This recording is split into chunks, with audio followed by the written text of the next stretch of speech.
Gloria a Dios, buenos días, ¿cómo están? Bendecidos, prosperados en victoria y saciados. El desafío es grande, ¿verdad? El desafío es ver lleno este lugar y que podamos construir un lugar y también se llene, ¿verdad? Entonces allí está el desafío. Y el día de hoy vamos a hablar de un tema eh, que he titulado El reino de Dios.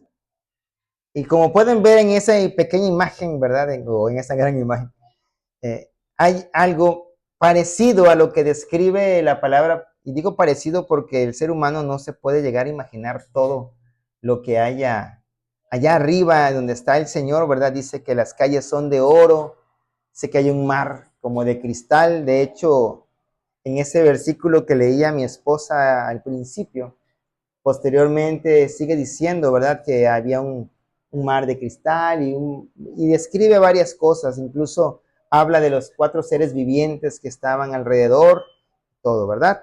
Entonces, el día de hoy vamos a hablar acerca del reino de Dios porque es importante que nosotros sepamos en dónde estamos parados y también que sepamos decirle a las personas qué es el reino de Dios.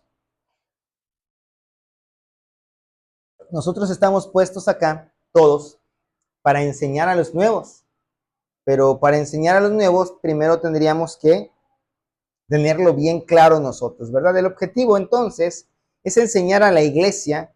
¿Quiénes somos iglesia? Amén, todos, ¿verdad? Los que estamos y los que han de venir.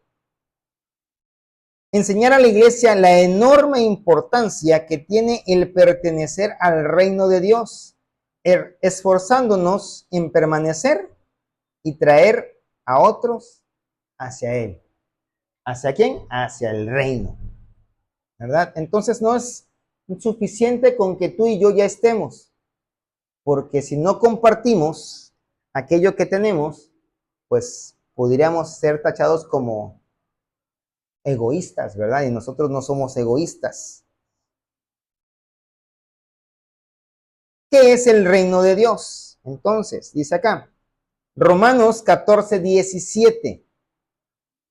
Porque el reino de Dios no es comida ni bebida. Vamos a hacer una pausa ahí y vamos a explicar esta parte. Y vemos nosotros, ¿verdad?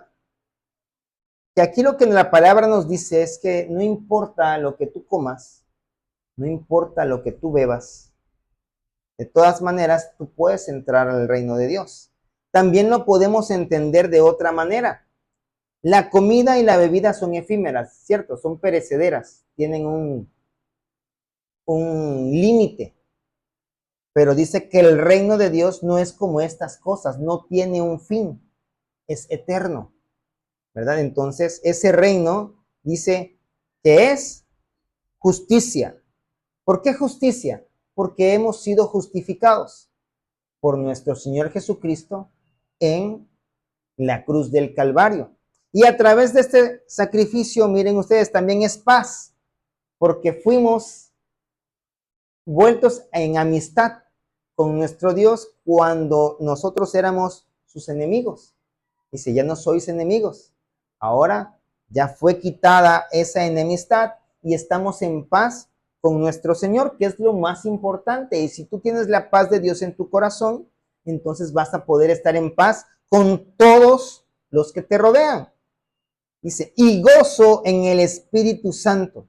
Gozo que es dado por Dios, que lo veíamos en las enseñanzas que vimos del fruto del Espíritu, ¿verdad? Que ese gozo es la alegría que tenemos de tener la certeza de a dónde nosotros nos dirigimos. Y es por eso que el reino de Dios se basa en todas estas cosas que son dadas por Dios mismo. Amén.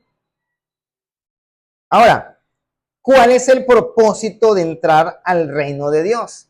Porque muchas personas pueden decir, bueno, yo estoy bien, no he hecho nada malo, porque muchas personas llegamos a pensar eso, ¿verdad?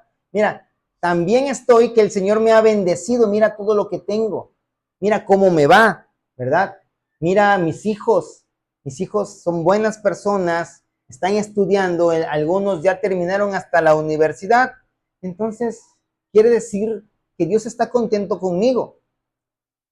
Pero también recordemos que la palabra de Dios dice que el sol sale para todos, es decir, Dios va a bendecir a todos porque son su creación, somos su creación. Pero en realidad, ¿cuál es el propósito de entrar al reino de Dios? Colosenses capítulo 1, versículos del 10 al 14, lo vamos a leer en Nueva Versión Internacional. Hay un propósito. No es nada más que yo entro, hago mi oración, recibo al Señor como mi Salvador y entonces después me voy a las andadas. No, dice, para que vivan de manera digna del Señor. ¿Y cómo es digno andar en el Señor? Tal y como Él anduvo en esta tierra, con piedad, siendo benignos, amorosos, ¿verdad? Obedientes, sujetos, sumisos. Dice, agradándole en algunas cosas. No, ¿verdad? ¿Qué dice? Agradándole en todo. Y cuando dice todo, ¿qué significará? Pues todo. Tanto en lo que tú piensas, como en lo que tú dices, como en lo que tú haces, en lo que dejas de hacer, en lo que dejas de pensar, lo que dejas de decir, la actitud con la que vienes, la actitud con la que haces todas las cosas, cómo tú respondes a las personas, qué es lo que tú piensas de las personas, ¿verdad? Todo, cómo tratas a tu cónyuge, cómo tratas a tus hijos, cómo tratas a tus padres, cómo tratas a tus amigos, en todo, en absolutamente todo. ¿Cómo sirves al Señor? Porque hay veces que, ¿verdad? Vemos en la palabra de Dios los hijos de un sacerdote por allí que hacían las cosas a como ellos querían. Estaban sirviendo a Dios, pero la actitud no era la adecuada, ¿verdad? Entonces dice aquí, vemos otra vez, agradándole en todo. Esto implica dar fruto en toda buena obra. Y la palabra dice que ya todas esas buenas obras fueron preparadas de antemano para nosotros, para que andemos en ellas. Es decir, tú a lo largo de tu vida ya has tenido y se te van a seguir presentando oportunidades de ayudar a otras personas. A algunas las vamos a ayudar a disciplinarse, a algunas les vamos a ayudar a corregirse, a algunas les vamos a ayudar económicamente, a otras les vamos a ayudar emocionalmente, a otras les vamos a enseñar a no hacer lo que ellas les venga en gana. Van a sufrir, quizás algunas hasta se molesten, ¿verdad? Pero es lo que tú tienes que hacer porque es lo mismo que tú haces con tus hijos, ¿verdad? No dejas que tus hijos hagan lo que se les venga en gana, que lleguen a la hora que ellos quieren, ¿verdad? O que a lo mejor ni siquiera hagan tarea y pues reprueben. Al cabo que mamá y papá van a pagar, ¿no? ¿Verdad? Entonces acá nos está diciendo que tenemos que dar fruto en toda buena obra, dice, y ser fortalecidos en todo sentido con su glorioso poder, porque cuando Dios te pide algo, no te va a dejar solo, te va a dar de lo suyo, ¿verdad? Por eso dice aquí que vamos a ser fortalecidos cuando agrademos a Dios estando en todas esas buenas obras, ¿verdad? En todo sentido, con su glorioso poder. ¿Tú vas a poder liderar? Sí. ¿Por qué? ¿Porque tengo la capacidad? No. Por el glorioso poder de nuestro Señor. ¿Tú vas a poder emprender un negocio? Sí. ¿Por qué? Porque el pastor lo dijo. No. Por el glorioso poder de nuestro Señor. ¿Tú vas a poder estudiar? ¿Tú vas a poder tener una universidad si esa es la voluntad de nuestro Señor? ¿Por qué? Por el glorioso poder de nuestro Dios.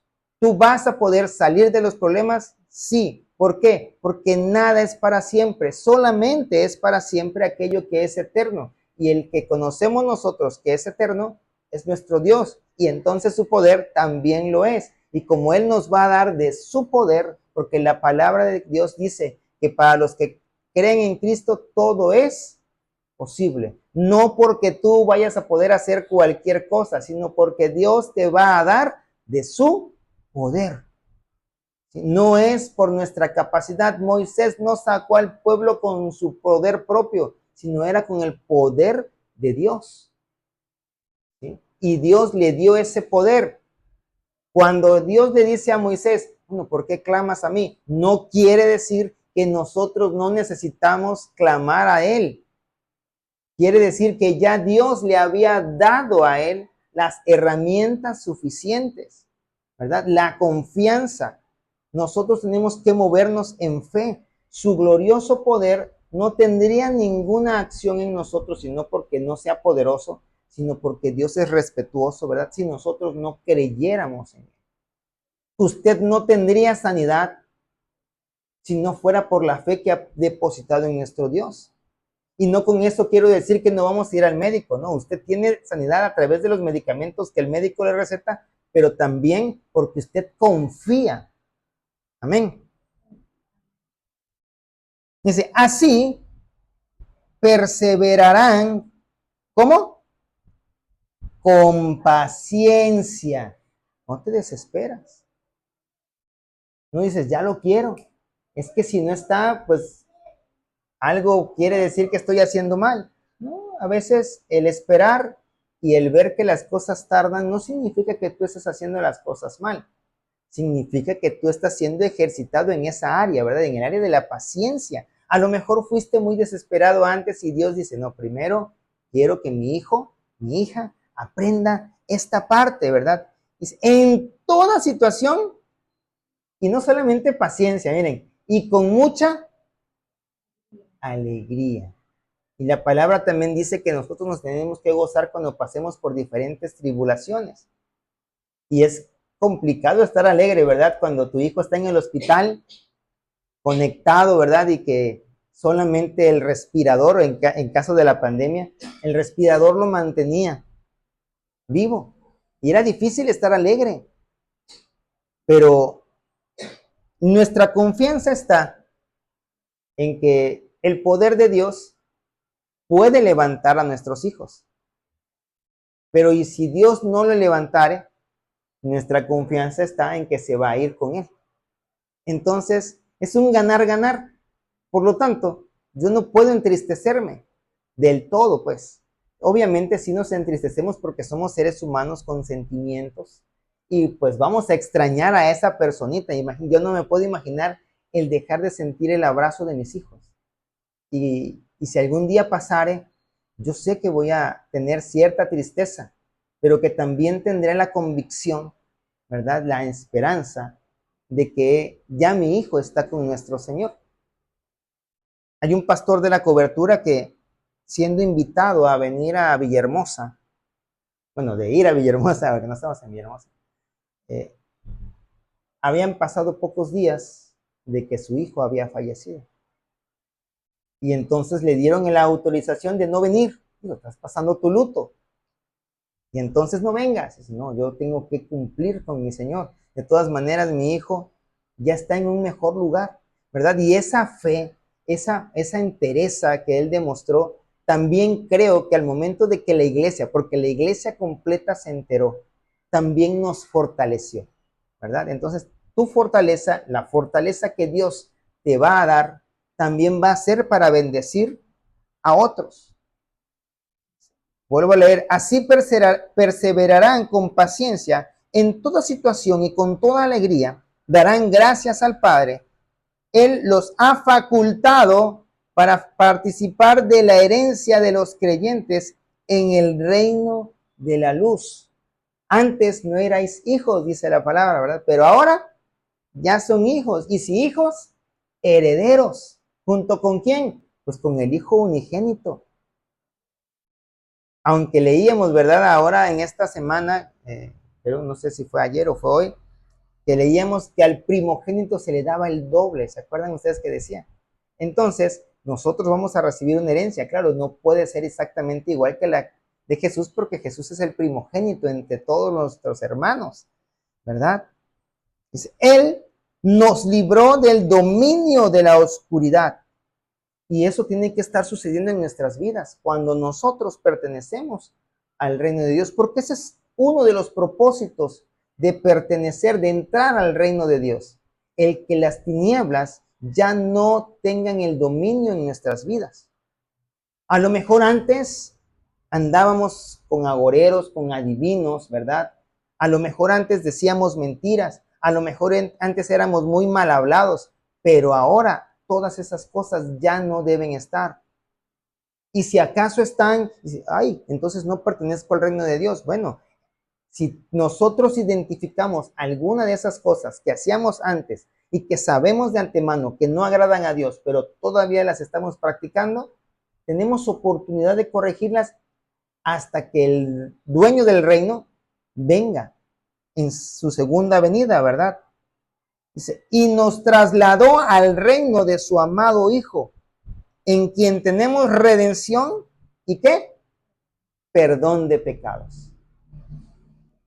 Por eso les digo, si nosotros nos identificamos que estamos padeciendo de algo, ¿verdad? Estoy dejando de prestar atención porque también la palabra de Dios nos dice que cuando estemos en el lugar donde se está compartiendo la palabra de Dios, una de las cosas que tenemos que hacer es prestar atención. ¿Se acuerdan ustedes, verdad? En el libro de Esdras, él se puso en un lugar alto y entonces todas las demás personas prestaban atención. Pero a lo mejor yo estoy pensando en otras cosas porque tuve un problema. Entonces, ¿qué debo hacer? Entregarle mi problema a Dios. Y entonces yo estar en paz, esa paz que dice que nos va a dar, ¿verdad? Porque de eso se trata el reino de Dios, y lo acabamos de leer, también de tener paz. No quiere decir que el problema se va a desaparecer de inmediato, que Dios lo puede hacer, si está en su voluntad lo hará, ¿verdad? Pero puede ser que te esté ejercitando en la paciencia. Pero cualquiera que sean lo que suceda, nosotros tenemos paz por la esperanza que tenemos en nuestro Señor Jesús.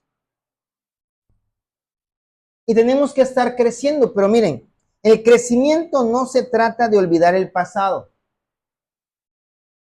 sino de aprender de él. ¿Qué cosa hiciste en el pasado? ¿Cómo le fallaste a Dios? Ay, pastor, yo no me quiero acordar de eso. Acuérdate, ¿cómo sufriste? ¿Cómo te imaginas tú que sufrió Dios al verte a ti, verdad? Sufriendo. ¿Te gustaría volver a pasar por eso mismo? Seguramente la respuesta va a ser no. Si la respuesta es sí, Dios nos da libertad, ¿verdad?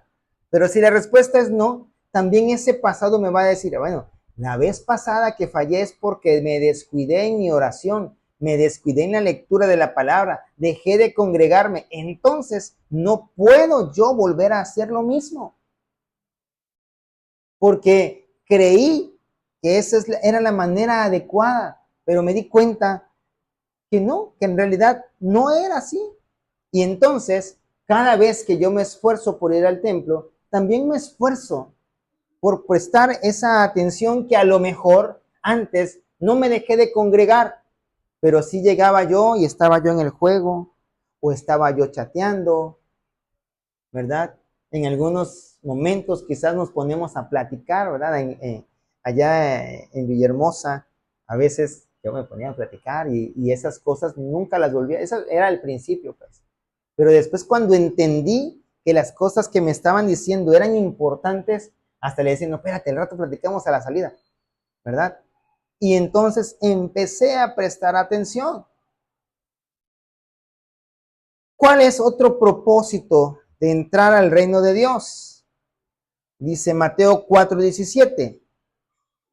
Desde entonces comenzó Jesús a predicar y a decir, arrepentíos, porque el reino de los cielos se ha acercado. Y este es otro de los propósitos. Si nosotros decimos, volvemos al mismo versículo, ¿verdad? Que andamos en Cristo, debemos andar como Él anduvo. ¿Cómo anduvo Él, dice la palabra?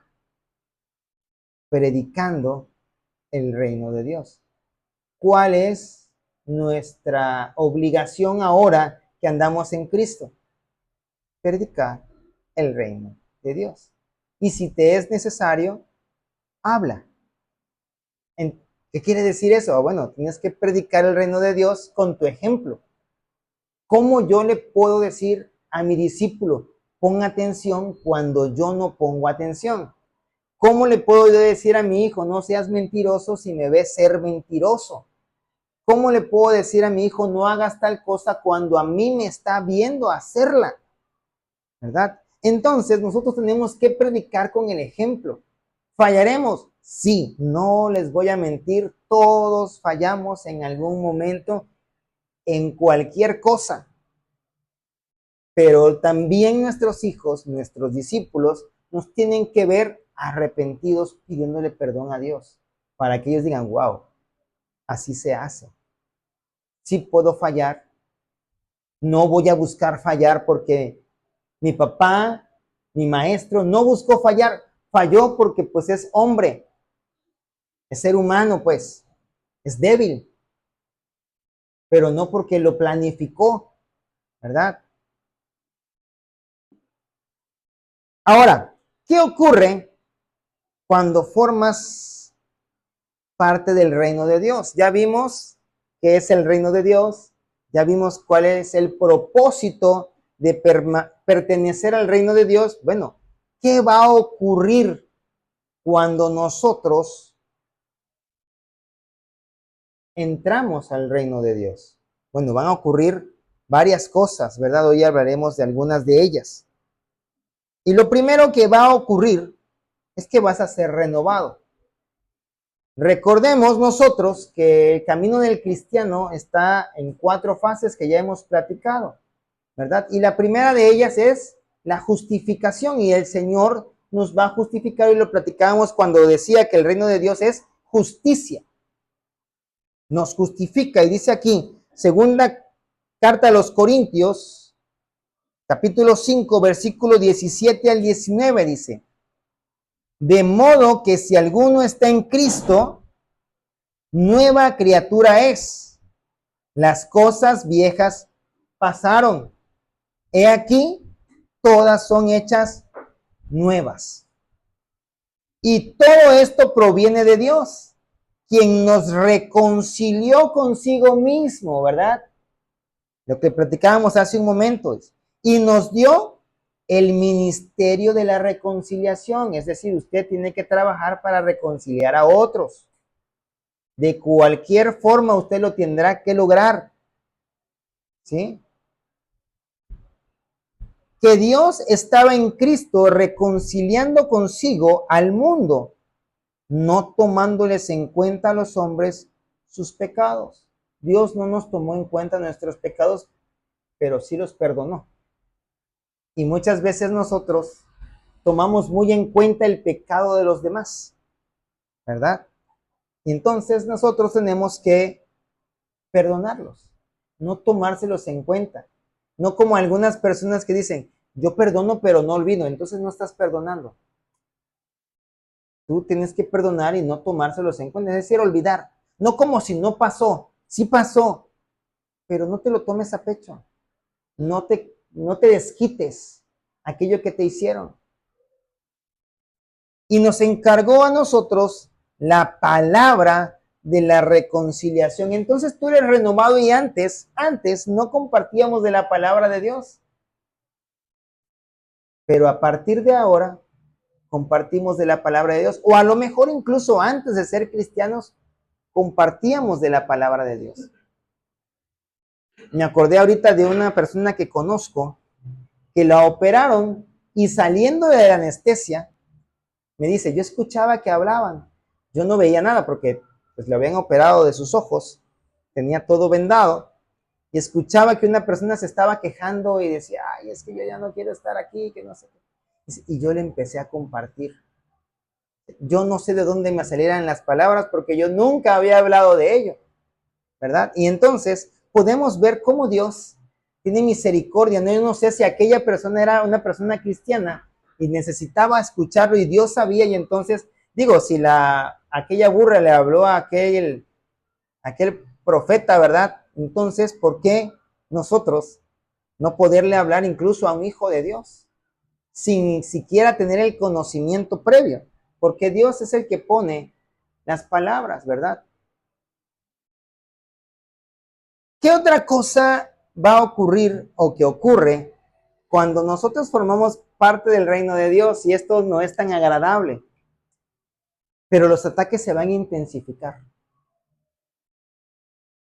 Va a haber alguien que no va a querer que tú pongas atención. Va a haber alguien que no va a querer que tú te congregues. Va a haber alguien, ¿verdad?, que va a querer que tú tengas dudas. Va a haber alguien que no va a obrar para la unidad. Y entonces nos va a venir un peso, ¿verdad? Estamos haciendo cualquier otra cosa y estamos requete bien. Pero llega el momento de ir a la congregación y ya me empezó un dolor, me duele la cabeza, me duelen las piernas, me duele la espalda, me cae el sueño, me cae el hambre. Vienen y me dicen de un problema que urge para ahorita resolver. El pastor Jesús el domingo pasado me decía, bueno, cada vez que él salía de la tienda, justo antes de el servicio, lo abordaba una persona que lo distraía. ¿Por qué? Porque el diablo no está durmiendo, está haciendo su trabajo y desafortunadamente el diablo es diligente, ¿verdad? Y va a empezar a hacer diferentes cosas, pero nosotros tenemos que tomar diferentes estrategias también. En el caso mío, ¿verdad? A mí me daba mucho sueño cuando iba yo a orar en la noche. Entonces, ¿qué hacía yo? Oraba de pie. Y hasta la fecha lo sigo haciendo, porque si yo me siento o me postro, ¿verdad?, en la noche, ya que estoy cansado, me duermo. Un día me postré y amanecí postrado todo entumecido. Oré quizás como, ¿qué será? 2 minutos. Y después me dormí ahí. Otro día me puse en la cama y ahí también me quedé. Dije, no, Señor, no puede ser posible que yo a causa del sueño no ore. Entonces dije, voy a orar de pie. Ahora, cuando ya es de día y estamos, bueno, ahí me puedo postrar porque no tengo sueño. Ya en la noche es que me cae el sueño, ¿verdad? Entonces, son diferentes estrategias que debemos tomar. Hay algunas personas que me dicen, no, yo me pellizco para no dormirme. Yo la verdad no quiero infligir mucho dolor, entonces no sé de qué nivel sea su pellizco, porque para despertarse uno mismo con un pellizco tiene que ser un pellizco bastante fuerte, ¿verdad? Pero los ataques se van a intensificar y no solamente cosas que te quieran afectar directamente a ti, van a haber cosas que van a querer afectar a los que te rodean, personas que te van a empezar a decir un montón de cosas, ¿verdad? Dice Santiago 4, versículo del 2 al 5, dice, codiciáis y no tenéis, matáis y ardéis de envidia y no podéis alcanzar, combatís y lucháis, pero no tenéis lo que deseáis, porque no pedís. Bueno, vienes al reino de Dios y, bueno, pues ahora ya todo me va a ir bien. El pensar que por ser cristiano ya en todo me va a ir bien es estar engañado, porque el diablo no te va a dejar, ¿sí? Cuando estás lejos de Dios, el diablo va a procurar que tú tengas todo lo que tú quieres. Y esto es normal, porque teniendo todo lo que tú quieras, vas a decir, no necesito a Dios. Pero cuando vengas a Dios, cuando vengas a Cristo, te quieres introducir al reino de Dios y estás perseverando, entonces lo que tenías, el diablo te lo va a empezar a quitar para que digas, mira, por venir acá, por no seguir la tradición de mis padres y ellos me lo dijeron, ¿verdad? Y entonces vas a decir, no, pues mejor vuelvo atrás. Y entonces el diablo va a decir, lo logré, ¿verdad?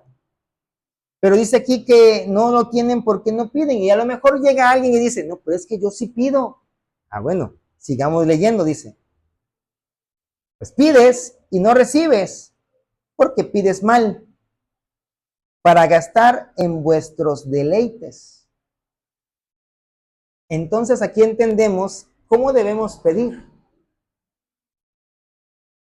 Tenemos que pedir desinteresadamente. Y a lo mejor no pides para ti, a lo mejor pides para otro, con la esperanza de que hay otros pidiendo por ti. ¿Sí? Y seguramente así es. Dice, oh almas adúlteras, ¿no sabéis que la amistad del mundo es enemistad con Dios? Para todos aquellos, ¿verdad? Que deciden, no, pues yo me regreso porque ya tenía. Y lo poquito que tenía me fue quitado. Apenas llegué aquí y mira, los problemas empezaron a intensificar. Ya me va mal en la escuela, ya los maestros hasta me critican desde que supieron que soy cristiano. Y como que me tiran indirectas a los compañeros. No, no hay que amedrentarnos. Dice, o pensáis, a ver, acá, cualquiera pues que quiera ser amigo del mundo, ¿qué va a pasar con él? Se constituye enemigo de Dios. Y la pregunta importante es, ¿queremos ser enemigos de Dios? ¿Cómo vemos en la palabra que le pasaba a los enemigos de Dios? ¿Queremos que eso nos pase a nosotros? ¿Queremos ser destruidos? Porque seguramente el Señor, ¿verdad? Mucha gente dice, no, que es que Dios, que era muy agresivo, que no tenía piedad, mira cómo mataba gente, sí. Pero imagínense ustedes cuando vino aquella pandemia en los animales, ¿verdad? Que estaban atacando a los cerditos.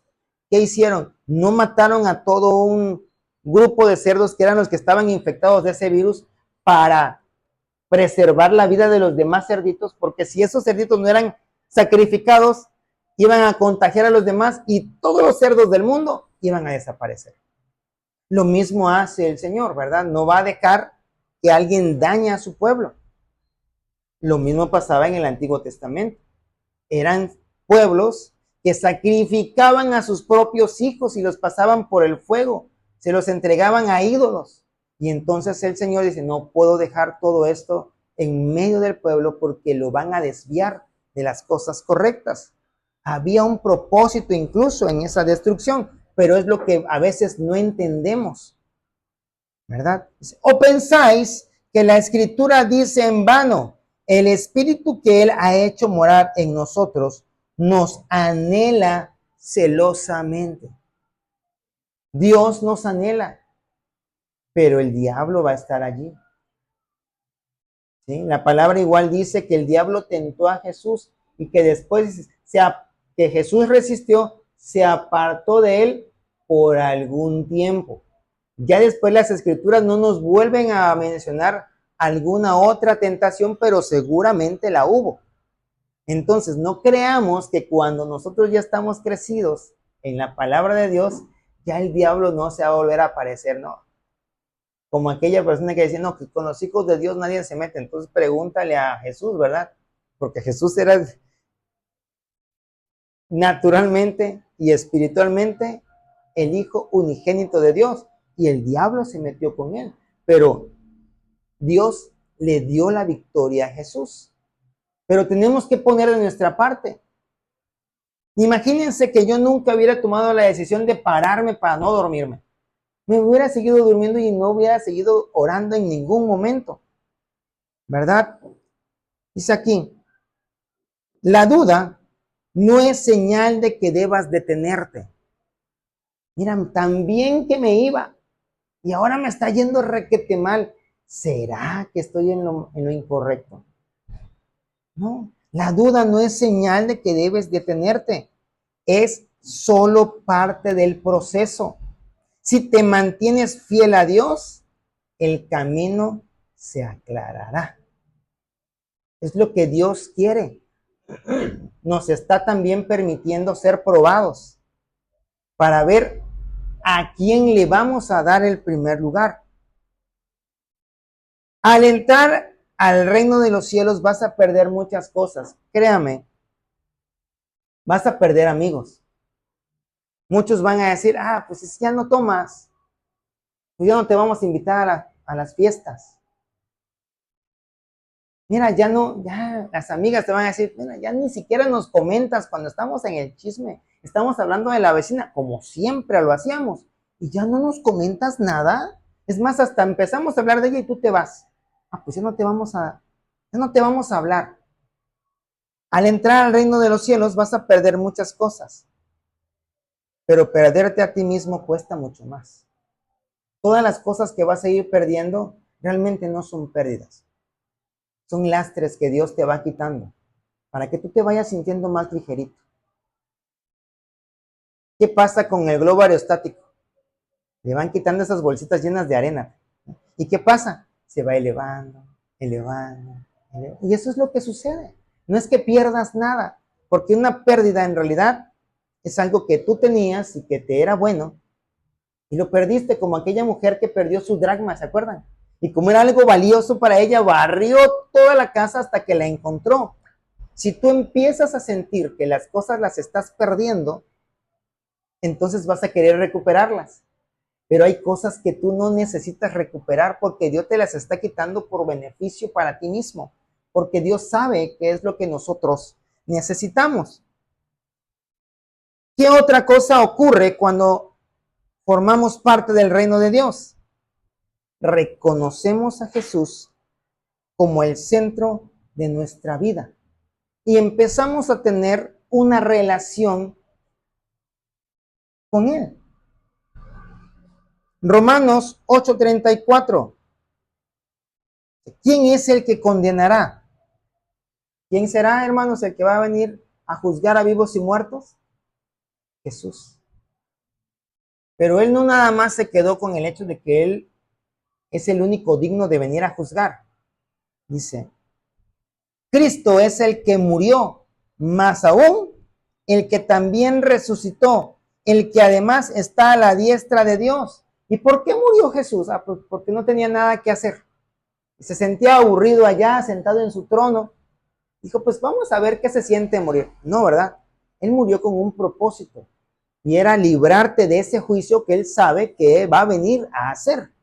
Como ellos, nos vio a todos, ¿verdad? Dice la palabra, perdidos, como ovejas que no teníamos pastor. Pues yo voy a ir a pastorearlos. Pero lo primero que necesito es salvarlos, perdonarles sus pecados, que ellas ya no tengan ninguna deuda con mi Padre. Voy a ir a pagárselas yo. Y por eso vino a morir. Y por eso resucitó también, ¿verdad? Por el poder del Espíritu Santo. Y ahora está sentado ¿a dónde? A la diestra del Padre. Y dice la palabra que nos está preparando morada. Él está intercediendo por cada uno de nosotros. Es decir, su labor no terminó con la muerte y la resurrección. Él sigue trabajando. Y a veces nosotros no queremos seguir trabajando porque ya nos cansamos, porque ya nos desanimamos. Imagínense cómo se siente Jesús cuando hay una persona que recibe la palabra, recibe el evangelio, las buenas noticias y dice, no. ¿Cómo se sentirá él? Tengo que interceder más por él, tengo que orar más por él para que él llegue a creer. Cosa que nosotros a veces decimos, no, pues ya le invité como 14 veces y ha dicho que no, pues ya lo entrego en manos de Satanás, porque somos bien bíblicos a veces también, vamos a entregarlos en las manos del diablo. Sí, o sea, sí, le vamos a dejar que ellos pasen el daño, ¿verdad? Pero tu labor, mi labor es seguir orando por ellos, amarlos como Dios nos ama a nosotros, porque seguramente nosotros tampoco aceptamos la palabra a la primera vez que nos invitaron. Y si sí lo hiciste, gloria a Dios, ¿verdad? Porque son diferentes las personas entre sí. El que también, dice, intercede por nosotros. Entonces nosotros estamos llamados a ser movidos a un arrepentimiento, es decir, un cambio de mentalidad. ¿Sí? ¿Qué significa que Jesús sea el centro de nuestra vida? Que Jesús tiene el control de nuestra vida. Imagínese usted que deja su carro en una bajada, lo deja usted supuestamente detenido pero no le pone el freno de mano y no hay nadie adentro. Lo cierra y en cuanto usted lo cierre, ¿qué cree usted que va a pasar con ese carro? Va a empezar a descender, ¿verdad? Sin control y va a irse chocando contra todos. Pero cuando ese carro tiene a alguien allá adentro, justamente en el lugar del conductor, si se empieza a resbalar, ¿qué creen ustedes que va a hacer? Pues rápidamente aprieta el freno, ¿verdad? Porque hay alguien que tiene el control. No está sin control ese carro. ¿Qué pasa si yo dejo suelto un caballo?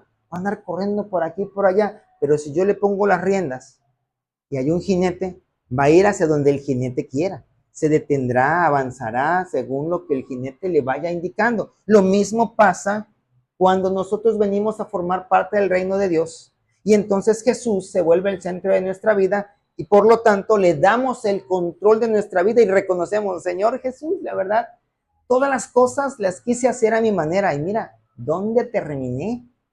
Antes de que tú me encontraras, ¿te acuerdas? Como aquel hijo pródigo, ¿dónde terminó después de tener mucho, verdad? Comiendo la comida de los cerditos. ¿Y qué hizo? Regresó y se volvió en sí y regresó al Padre. Entonces, nosotros necesitamos darle el control de nuestra vida, dice. Gálatas 2:20 es un versículo muy conocido por nosotros, ¿verdad? Con Cristo estoy justamente crucificado. ¿Qué parte de Jesús se crucificó? La carne. ¿Qué parte de nosotros tenemos que crucificar? La carne. Aquella que nos lleva a enojarnos, a reaccionar de manera agresiva, a tener envidias, a tener celos desmedidos, ¿verdad? Está bien tener el celo, pero el celo santo, como el que tuvo Jesús cuando tiró las mesas de los cambistas y les dijo, la casa de mi padre tiene que ser casa de oración. Eso es un celo santo. Pero no esos celos que a veces son sin ningún tipo de propósito, ¿verdad? Esos celos tóxicos, esos no. Esos que pues nuestros hijos naturalmente crecieron, conocieron a una muchacha, se enamoraron, la llevan a casa porque pues están enseñados así y entonces no es suficiente mujer para mi hijo. ¿Por qué no me pongo a pensar que no es suficiente hombre para la pobre muchacha? ¿Verdad? Porque generalmente vamos a ver bien a nuestros hijos. Pero no, esos celos ya no están. Quizás no sea suficiente para mi hijo, pero entonces, así como también dice la palabra, dice, las ancianas enseñan a las más jóvenes para que entonces ellas aprendan todo lo que tú sabes, ¿verdad? Y es una de las cosas que, hablando en las empresas, hace mucho daño. El tener mucha rotación de personal, es decir, yo contrato, por ejemplo, en una escuela, contrato un maestro, como que siento que le falta, entonces lo corro y contrato a otro. Siento que le falta y lo corro y contrato a otro. ¿Por qué no con el primero me quedo y lo capacito para que tenga aquello que le falta? Lo mismo pasa en nuestras vidas, ¿verdad? El Señor no desecha a nadie y no quiere decir que todos los que venimos a Cristo ya tenemos todo lo suficiente para agradarle a Dios, sino que Jesús nos va capacitando cada vez, que es a lo que nosotros le llamamos la regeneración, que viene después de la justificación, pero esa regeneración no es inmediata. La justificación es una sola vez y es inmediata. Dios te perdona una sola vez, pero la regeneración es constantemente, ¿verdad? Y eso es lo que nosotros tenemos que entender también en la vida de los demás. Entonces dice, con Cristo estoy justamente crucificado, juntamente crucificado, y ya no vivo yo, mas vive Cristo en mí. Ahora, si ya no vivo yo, ¿podría hacer algo? Si yo estuviera aquí tendido en un féretro, ¿pudieran ustedes hablarme y yo contestarles? No, ¿verdad? Ya no puedo hacer nada por mí mismo. A lo mejor el que me embalsamó, pues me movió la mano, me la bajó, me vistió y todo eso, hasta me maquilló. En vida yo nunca me maquillé, a lo mejor si estuviera yo vivo no dejaría que me maquillaran, pero ya no puedo hacer nada. Por lo tanto, como el que está vivo es Cristo, ¿quién tiene que movilizarme a mí? Cristo, porque yo estoy muerto, ¿verdad? Dice, y lo que ahora vivo en la carne, lo vivo en la fe del Hijo de Dios, el cual me amó y me sigue amando y se entregó a sí mismo por mí. Entonces, eso significa pertenecer al reino de Dios y tener a Cristo como mi centro, el poderle dar el control. Ya no soy yo el que elige la pareja con la que me voy a casar. Ahora es Dios el que me la muestra. Ya no soy yo el que decide qué negocio voy a emprender. Ahora voy y le pregunto, Señor, ¿qué es lo que quieres que yo haga? ¿Cómo quieres que yo lo haga? Y entonces seguramente vamos a tener esa respuesta, ¿verdad? ¿Qué otra cosa significa que Jesús sea el centro de nuestra vida? Que nos entregamos por completo a Jesús y nos disponemos a seguir su guía. Él tiene el control ahora. Ahora imagínense, va usted en su carro, en su moto, en el Pochi no, porque el Pochi lo maneja otra persona, ¿no? En el motocarro, en mototaxi. Pero si va usted en su carro, en su patineta, en su bicicleta, incluso con sus piernas, ¿ha habido alguna vez en el que usted diga, voy para allá y las piernas se volteen y van para el otro lado? No, ¿verdad? Porque usted es quien guía, bueno, no usted, su cerebro, ¿verdad? Entonces, la palabra de Dios dice que Cristo es nuestra cabeza, porque es el que debe tomar decisiones. Y si Él me dice, ve para allá, ay no, Señor, es que me da pena hablarle a esa muchacha. Es que me da pena hablarle a esa pareja y compartirle de la... Pero si ya te dijeron, ve para allá, ¿por qué no hacerlo? ¿Verdad? Entonces dice acá, Primera de Corintios, capítulo 2, versículo 14, dice, pero el hombre natural no percibe las cosas que son del Espíritu de Dios. Quizás antes, si sentíamos que una voz nos hablaba, ¿verdad? En nuestro interior, a nuestro corazón, yo estoy loco, no voy a hacer caso a eso. Pero ahora que ya somos espirituales, ¿verdad? Porque dice, porque son de Él, porque para Él son locura, y no las puede entender porque se han de discernir como espiritualmente. Es decir, no es que usted va a obedecer a todo lo que escuche, porque recuerde que también el diablo es espiritual. Usted tiene que probar a los espíritus, dice la palabra. Y usted puede poner a prueba la palabra. Si conozco a una persona que muchas otras personas le dijeron, no, es que tú nunca te vas a casar. Pero él en su corazón tenía el deseo de casarse. Entonces va con otra persona y le dice, oye, fíjate que ya van como 3, 4 personas que me dicen que yo no me voy a casar. Y la verdad, yo estoy en angustia. Pero dígame usted, era con un pastor que fue. Y le dice el pastor, no, desecha esta palabra. Tú no tienes espíritu de continencia, tú te vas a casar. Pero va a ser en el tiempo del Señor. Quizás ellos dicen, porque no han visto que te cases todavía y ya llevas un tiempo, ¿no? Ya era una persona ya mayor, más de lo que generalmente tiene una persona para casarse. Posteriormente de eso, pasaron todavía unos años y él se casa. Tiene 2 hijas, ¿sí? Pues no podemos recibir nosotros cualquier palabra que venga a nuestras vidas. Tenemos que probar que realmente venga de parte de Dios.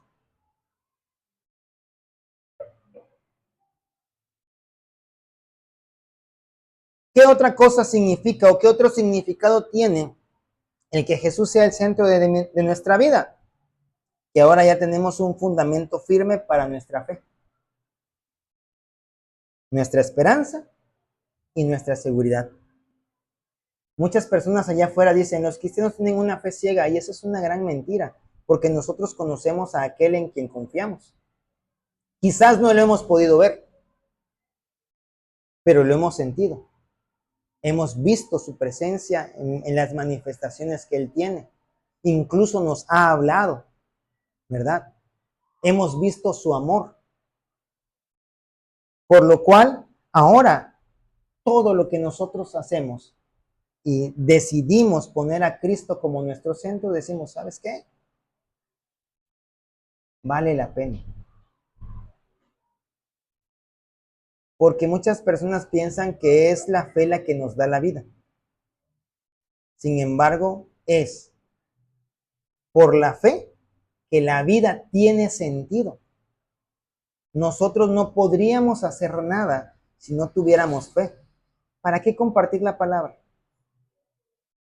¿Para qué hacer cosas buenas si no tenemos la esperanza de que realmente existe el cielo y de que es Jesús quien nos va a recibir?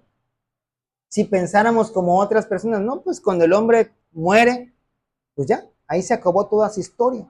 El hombre muere y va y se junta a una fuerza que es la fuerza global a la cual llaman nirvana, ¿verdad? No, tenemos una esperanza. Entonces, por eso nuestra vida cobra sentido el poder hacer todas esas buenas obras, el poder recibir primeramente a Cristo en nuestro corazón, porque no es por las obras que nosotros somos salvos, sino por la fe, en la esperanza de que Jesús es el que murió por nosotros, ¿verdad? Como conclusión, tenemos varios puntos en la conclusión. En primer lugar, para saber a dónde vas, debes saber de dónde vienes. Hermanos, todos conocemos nuestro pasado, ¿cierto?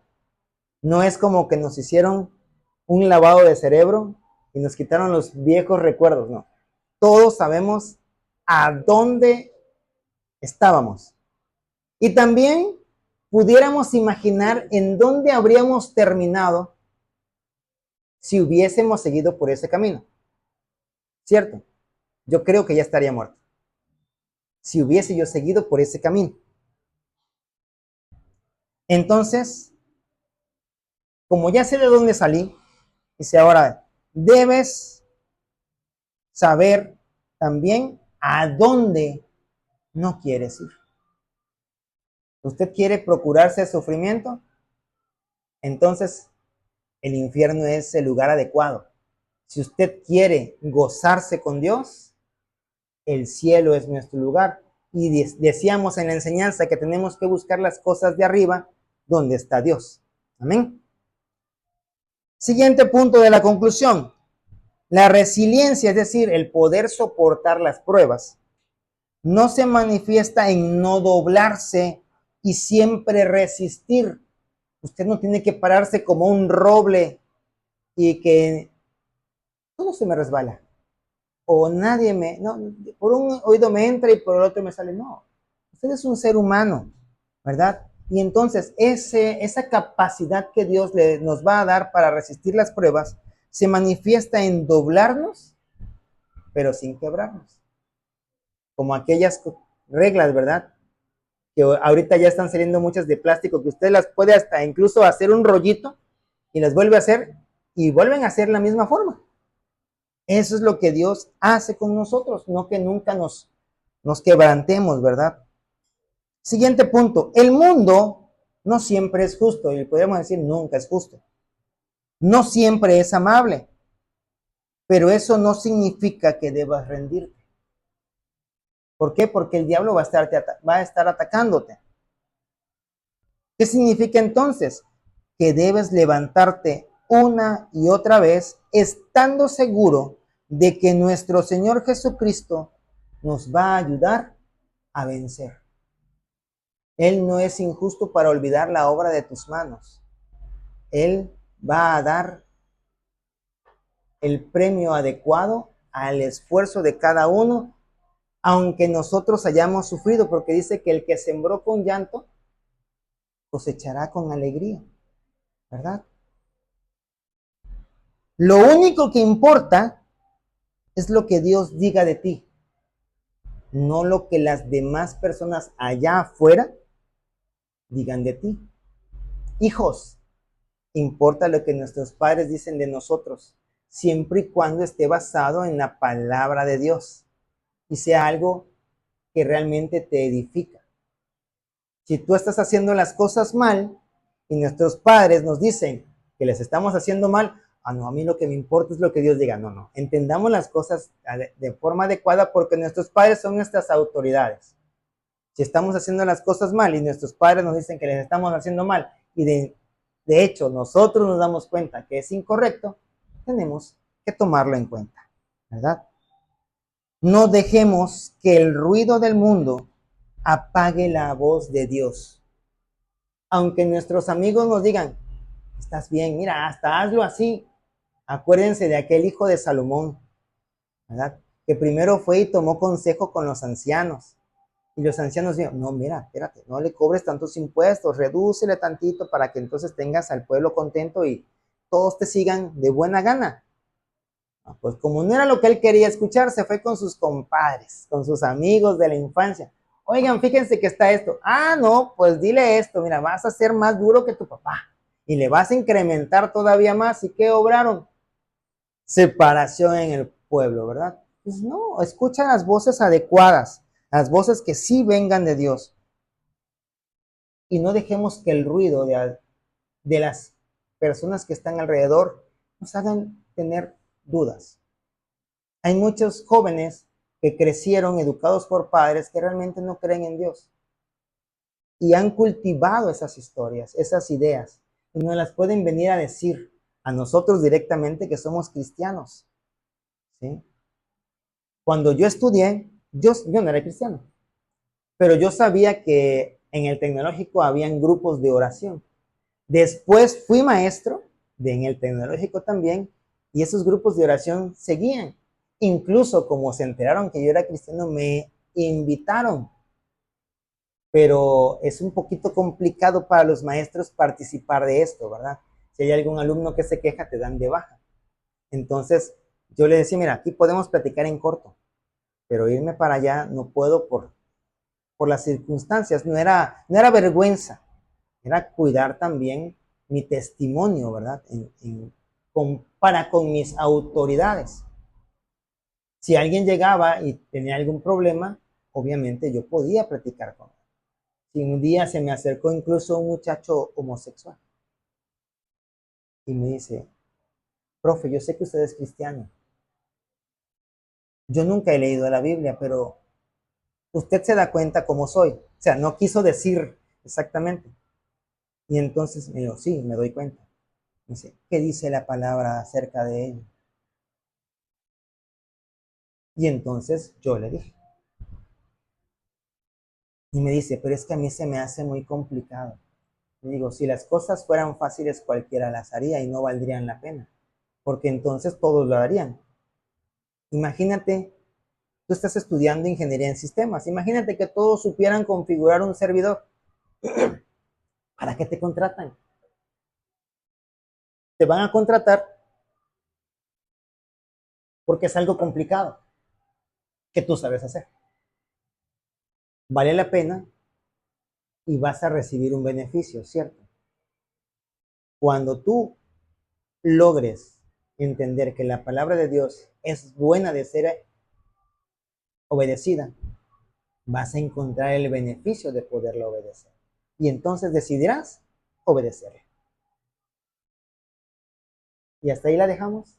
Y posteriormente me dice, profe, yo quiero cambiar. Hazlo. Busca un lugar para congregarte y que allí ellos te puedan seguir guiando. Porque no puedes dejar de compartir, pero hay que ser prudente en todo momento, ¿verdad? Seguimos leyendo, dice. Tampoco debemos dejar que esas voces te apresuren a tomar una decisión equivocada que te va a dañar.